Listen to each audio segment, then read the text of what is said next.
My name is Dave. I am a 26-year-old single man. I grew up in a family of four: my dad, mom, older brother, and me in the city.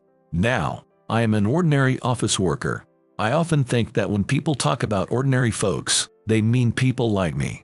However, unlike ordinary me, my brother, Rick, who is 5 years older than me, has always had an exceptional artistic talent. After graduating from a famous art school, he became a painter. Well, in reality, it seems tough to make a living just by selling his paintings, so he also does part-time jobs and other side hustles while creating his art. Rick rented a cheap, small apartment in the suburbs as his studio, and he rarely came back home. So even though I still live at home and work at a company, I haven't seen him much. Then, one day, while working at the office, my phone suddenly rang. When I looked at the screen, I saw it was my mom calling. Usually, she would send a message if she needed something during the day, so I thought, it's rare for her to call while I'm at work, and I answered the phone. "Hello, Mom." As I said this, my mom, sounding unusually flustered, said, "Dave, I'm sorry to call you at work. I got a call saying Rick was hospitalized." I was shocked and asked, "Rick is in the hospital. What happened?"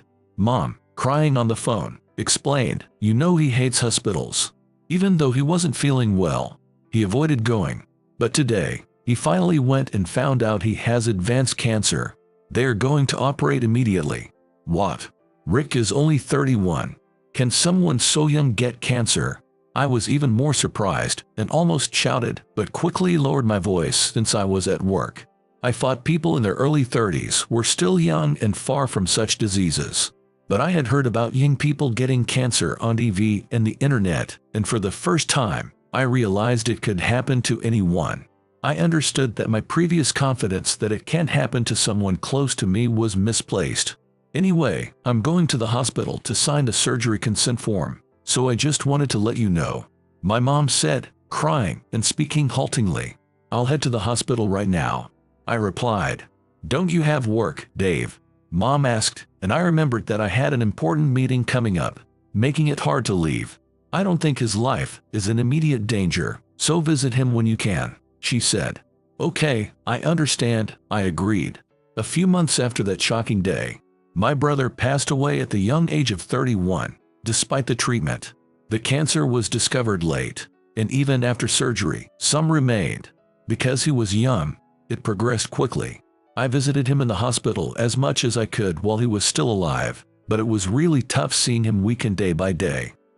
There's still so much I wanted to do in life. Guess I'm just unlucky. My brother always acted cheerful and said things like that in front of me so I wouldn't worry about him. "It'll be okay, Dave. You'll get better soon and be able to do all the things you want to do." At that time, that was all I could say to encourage him. But now that my brother Rick is gone, I can't help but feel that my shallow words of encouragement weren't comforting at all. But Rick was such a kind brother who always cared about me. He never blamed me for being so thoughtless. He'd just laugh brightly and say, "If you say so, Dave, I feel like I can get better." Remembering it makes me sad and it hurts. I love my brother so much. From as far back as I can remember, Rick was always kind and considerate towards me. Not only was he kind and thoughtful, but he was also good at studying and sports, and he was good looking, so he was very popular at school. Rick was great at soccer and continued to play all through elementary and middle school, so I had this dream of seeing him become a soccer player and getting to watch a World Cup match from a VIP seat. However, Rick decided to pursue a career in art. I never had any artistic talent, so I didn't really understand much about art, but even I could tell that Rick's paintings were amazing. I supported Rick in his life. I admired him, and I never doubted that we would grow old together. Now that he's suddenly gone, I feel like there's a hole inside me, and I find myself in a daze. I want to see him. I still wanted to be with him.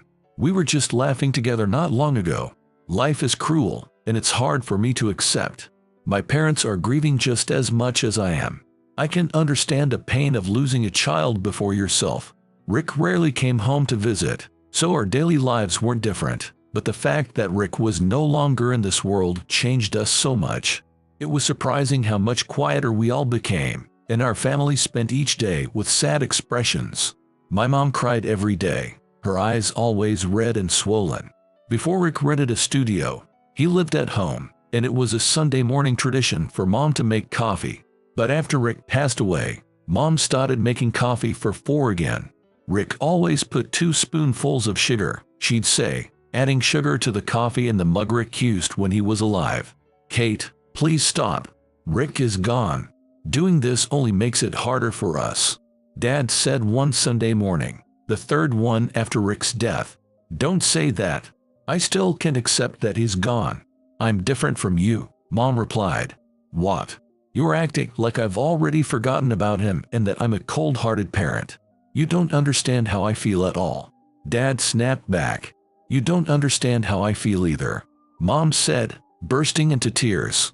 "As far as I knew, my parents hardly ever fought and were always a loving couple. So seeing them argue like this was something I'd never seen before in all the time we'd lived together. Dad and Mom, if you keep arguing like that, Rick is gonna be sad." When I stepped in to mediate, Mom, crying, said, "You're right," and Dad muttered, "Yeah, I guess so." Neither of them wanted to fight, and I understood both of their feelings. One thing that was clear was that we were all sad because Rick wasn't with us. The mood got pretty somber, so I changed the subject. "Hey, I remembered something Rick asked me to do," I said. "What did he ask you to do?" Mom asked. "He asked me to clean out his studio," I answered. "We were still renting an apartment in his name, so we needed to return it as soon as possible to stop paying rent and utilities. It had already been 3 weeks, so I felt the urgency to go there today. All right, I'll finish my coffee and get going. Otherwise, I'd have to wait until next weekend. I'll go with you to clean up. I want to see his studio," Mom said immediately. Then Dad said, "Kate, you should stay. I can picture you getting overwhelmed by memories of Rick and crying, not getting any cleaning done. I think Dave should go alone." Afraid Mom would get upset and start saying, "You don't understand anything." I braced myself, but she calmly said, "You're right. Seeing his studio is too painful for me right now. Dave, I'm sorry, but could you take care of it?" "Of course. He asked me to do it, after all. I'll drive there today," I answered willingly. Rick had told me that the studio only had his artwork, art supplies, and a few personal items, so it shouldn't be too cluttered. I clearly remembered him saying apologetically from his hospital bed, "It should only take half a day to clean up. I'm not gonna be able to leave the hospital, so could you do it for me, Dave?" "I'm sorry." I felt glad to be able to help my brother, and I drove to his studio in another state. With a creaking sound, I opened the door to room 205 of the old apartment Rick had rented. The sharp smell of oil paint filled the air. An unfinished painting was on the easel, but it was just a start, so I couldn't tell what it was supposed to be. Looking around the room, there were several finished paintings leaning against the wall. These paintings are precious keepsakes of Rick's, so I'll load them in the car and bring them back carefully. As for the used paints and supplies, I'll have to throw them away. I thought to myself, determined to finish the cleanup today. I opened a package of 30 garbage bags I had bought earlier and took out about 5 45-liter bags, then started tossing in everything that needed to be thrown away. There was an open bottle of milk tea that he must have been drinking just before he suddenly fell and rushed to the hospital, so I emptied it, peeled off the label, and sorted it for recycling. "What the heck, Rick? You always told me drinking milk tea isn't manly, but here you are drinking it alone," I muttered to myself as I watched the milky liquid go down the sink. I meant to mock my brother, but before I knew it, tears were streaming down my face. "Going before me, that's way too soon. Please, don't go yet," I said out loud, and before I knew it, I was sobbing. I realized that in front of my grieving parents, I had been putting on a brave face. Now that there was no one around, I felt relieved that I could cry my heart out without worrying about being seen. "It's so frustrating. He had so much talent," I said, crying as I picked up several of my brother's works. After a good cry, I calmed down and remembered I needed to hurry and clean up. After putting the obviously disposable items in a trash bag, I thought I should take these important works home without damaging them. I tore a clean trash bag to wrap the paintings. With oil paintings, it might be better to wrap them in newspaper. I hadn't brought any newspaper with me. I searched the room, hoping to find some, and found a bit of newspaper. so I decided to use that too. That's when it happened. From behind the stacked works, a landscape painting emerged. Looking at it, I was utterly captivated and stared at it for a while. Well, all of my brother's paintings were captivating, but this landscape painting had something special about it. It depicted a lake surrounded by low mountains. The lake was a vivid blue, but my brother had used various colors of paint to create a unique, fantastical, and beautiful atmosphere. It's beautiful. I wonder if this place actually exists. I thought that if I wrapped it in newspaper and put it in the car, I wouldn't be able to see it, so I took a photo of it with my phone's camera. I wouldn't reproduce it without my brother's permission, and I just wanted to enjoy looking at it later.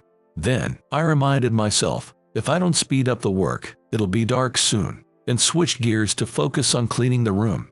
From then on, I cleaned up quickly and managed to finish the work by nightfall. I loaded as much as I could into the car. I couldn't fit everything, so I'd have to come back. But I wanted to bring my brother's precious works home as soon as possible, so I loaded all the works into the car. Driving home on the dark road, when my mom saw me bring home so many paintings, she immediately said, "Oh, Rick's works. I want to see them."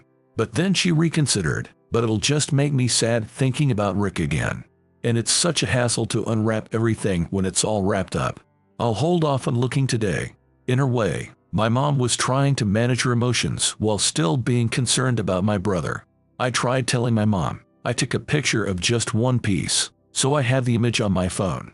Then she said, "Well, show me that one picture." Leaning forward, she said, "I'll try not to cry." I said, "It's okay if you cry," and showed her a photo of a landscape painting saved on my phone. Her eyes widened and she said happily, "Oh my, it's beautiful. The colors are wonderful." She was smiling, trying not to cry. "Where is this place, I wonder?" I said, and she replied, "Well, where could it be? Is it a real place?" Just then, my dad came over and asked, "What are you guys looking at?" I showed him the picture and said, "I took a photo of Rick's painting." His face twisted for a moment, and he said, "This is." So I leaned in a bit and asked, "Do you know this place?" But he just said, "No," and walked away, leaving me a bit let down, thinking, "Oh, so he doesn't know it." I then set that landscape painting as my phone wallpaper and went to bed. The next day, I went to work as usual, and the morning flew by with checking emails and doing paperwork. Before I knew it, it was lunchtime. I went to a nearby diner for lunch with my colleague, Mike. Mike noticed my phone and said, "Hey, Dave, you changed your wallpaper, didn't you?" I immediately said, "Yeah, I changed it yesterday. It's a beautiful view, right?" Then Mike said, "I know this place. It's a famous scenic spot, isn't it?" I was surprised and raised my voice. "You've been there, Mike?" No, I've never been there. I've just seen it online and in books." Mike then took out his phone from his pocket, searched for it, and showed me the information.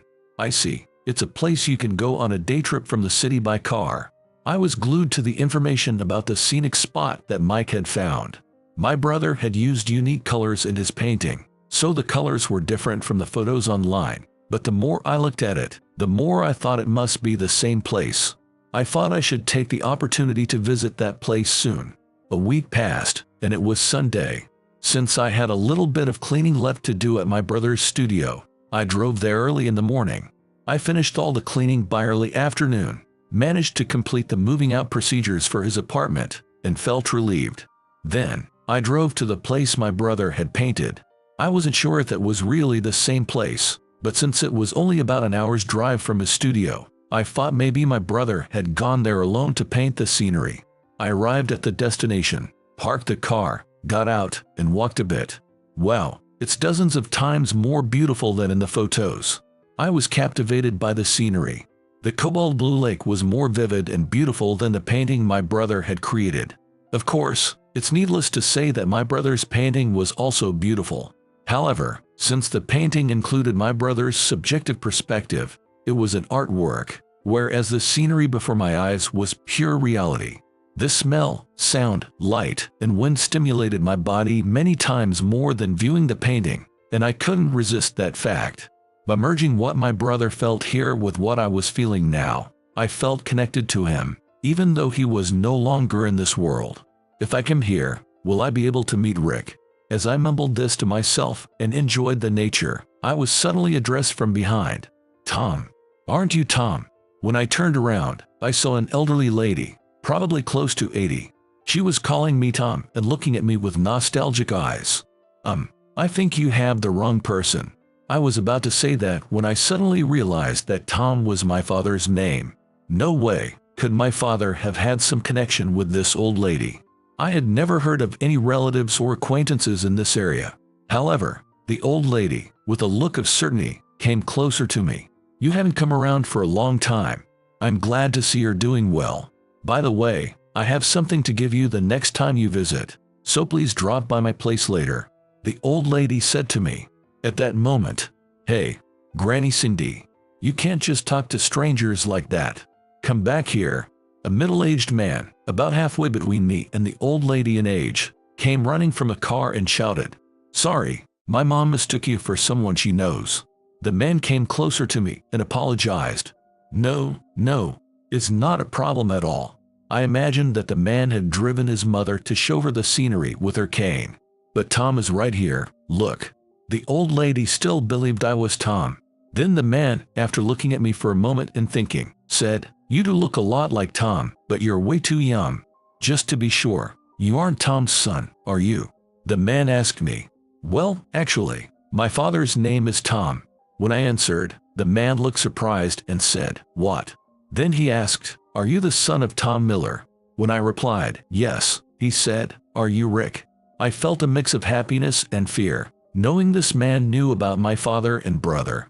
Sensing my discomfort at not saying, "I'm Rick," the man apologized. "I'm sorry, it's been so long, I didn't know how to say it." But it was clear he knew my father and brother.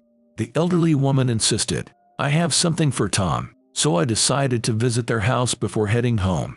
I got back to the parking lot. The man and the elderly woman got into their car, and I followed in mine.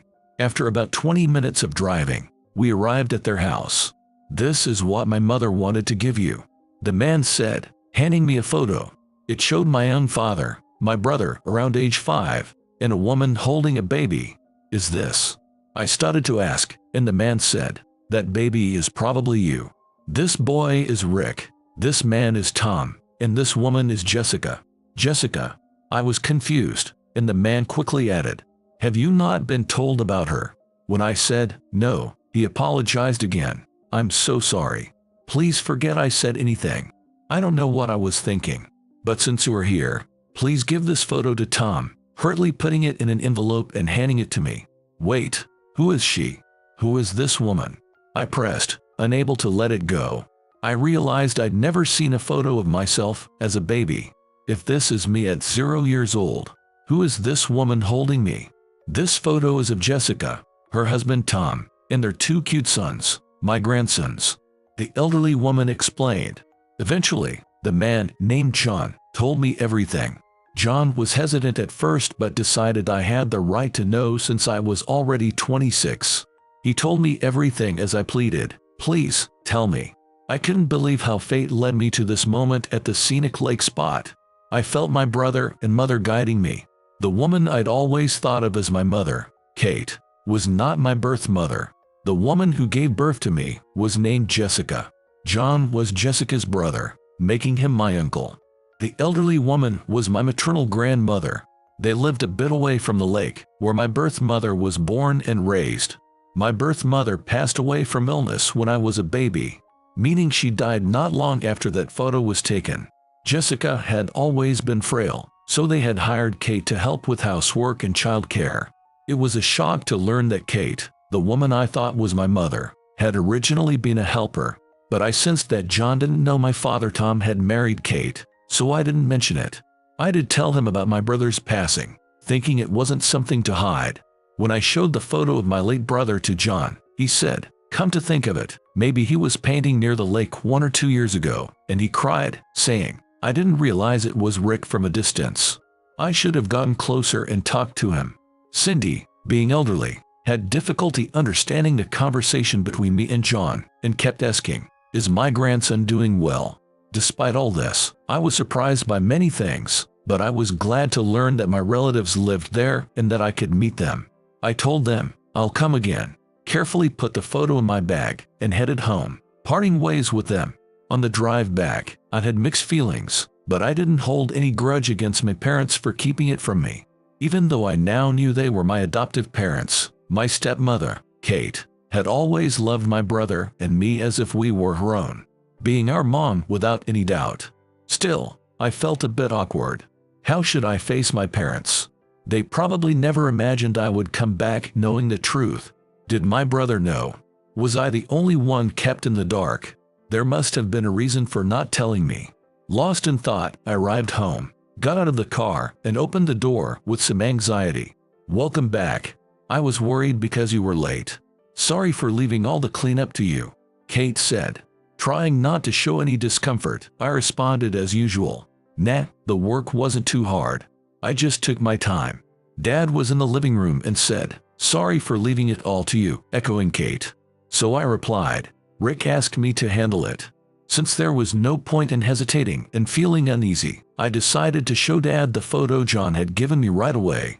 Hey, on the way back, I stopped by the lake and happened to meet my uncle. He gave me this, I said. Dad's face went pale as he grabbed the photo as if to snatch it. Did you hear anything from him? His hands were shaking. I told him. Uncle John sensed that I hadn't been told anything and tried to hide it from me. But I wanted to know, and I'm an adult now. I thought I had the right to know, so he told me. My dad said, I'm so sorry you had to find out like this. I should have told you myself. Dave, I'm really sorry. He held his face in his hands and bit his lip. Kate was quietly listening to our conversation without showing any distress. You don't need to apologize. You must have had a reason for not telling me, right? I don't hold any grudges about it. Sure, I was surprised, but I still think of Kate as my real mom, and I will continue to treat her that way. That's what I said. Then Kate started to speak. I think everyone has their own feelings about this. Let me share my perspective, Dave. I felt a little nervous. Kate began to share her story. I was just a housekeeper, but after Jessica passed away, I ended up becoming Tom's wife. I felt guilty about it. I knew people who knew about it didn't think well of me. So, I had no intention of marrying Tom, and I never thought of him romantically until we got married. I need you to believe that. Then my dad interrupted. It was me who finally asked her to marry me.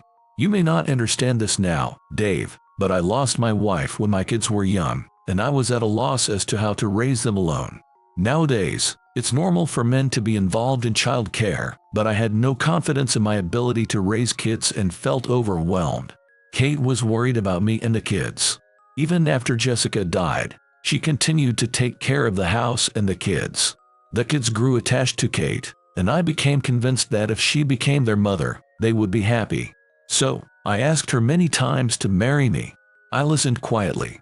Then Kate continued her story. I refused at first. I felt sorry for Jessica. But as I watched Rick and Dave, I started to feel that I had to become their mother. So, I agreed to marry Tom. But I kept it a secret from relatives because I was worried about appearances.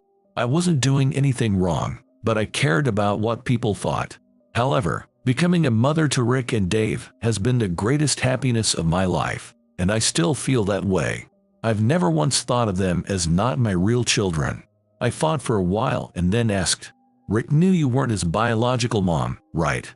Because of his age. Kate answered, yes.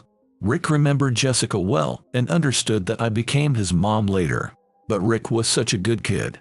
He called me mom and loved me like his real mother. Even though he must have felt a loss and wanted to see his real mom. Kate started to cry. Then my dad said, Dave, you don't remember Jessica at all. You were just a baby when she died. It was actually Rick's idea not to tell you about Jessica. At first, Kate and I planned to tell you about her, but we realized that knowing about your real mother might upset you since you had no memories of her. We all agreed that it was better for you not to know until the right time. I don't expect you to agree with this decision. If you think it was wrong, that's that. I didn't think it was wrong at all. I felt the love of my brother, my dad, and Kate. Rick, you were just a kid too. It must have been so hard losing the mother you remembered. But you cared for me and always tried to be a reliable brother. As I spoke, tears welled up in my eyes and started to overflow uncontrollably. Kate hugged me silently. She was crying too. My dad also wiped his eyes, crying. Dave, I was sobbing all the time after losing Rick, but I'm not gonna cry anymore, because I still have you, my dear Dave. It's sad that Jessica and Rick went ahead of us, but with you and Tom here, I've realized I need to love you both with all my heart. Share our sorrows and joys together while I'm alive. When I think about that, there's no time to be sobbing. Kate said this while hugging me. Damn it, Kate, you're crying while saying that. You're contradicting yourself, Dad said, wiping his tears and giving a small laugh. I couldn't help but laugh at his words too, and before I knew it, the three of us were laughing together. After a good laugh, I said, Dad, Mom, thank you for raising me. Even though I'm 26, I still feel like a kid saying this, but I really mean it. I have two moms, but the one I'll be sharing my life with from now on is you, Kate. Please continue to look after me. I want you both to live long lives, and I'm gonna live long too. I had never said something like that face to face before, so it felt a bit embarrassing, but I thought I had to say it now, so I gathered my courage and said it. Kate cried again when she heard my words. You said you weren't gonna cry anymore, I said, and Kate replied, these are tears of joy, not sobbing. A few weeks later, I contacted John and took my dad and mom, Kate, to visit John and Grandma Cindy. John didn't know that my dad had married Kate, but after I explained everything, he gave us his blessing. Even though Grandma Cindy's memory and judgment were a bit unclear, talking with us seemed to invigorate her, and she gradually recognized me as her grandson. Dave has grown into a handsome guy, unlike Tom, she joked, making everyone laugh. As we laughed, I strongly felt that although losing loved ones was still sad, Jessica and Brother Rick might be guiding us, and that's why we can smile now. The landscape painting my brother drew is displayed in our living room, and it's still the wallpaper on my phone.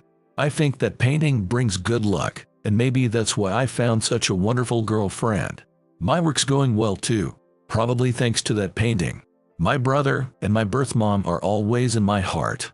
One Sunday, Kate prepared 4 mugs and made coffee. One for Dad, one for herself, one for me, and the last one wasn't for my late brother Rick, but for my girlfriend, Michelle. Michelle had come to my parents' house to introduce herself, and it seemed like she and Kate got along well. I'm really looking forward to the idea of our family growing. This painting is so beautiful. Michelle, visiting my parents' house for the first time, said as she was captivated by the landscape painting in the living room. Let's go see this scenery sometime. I'll drive us there. When I said that, her eyes lit up with joy.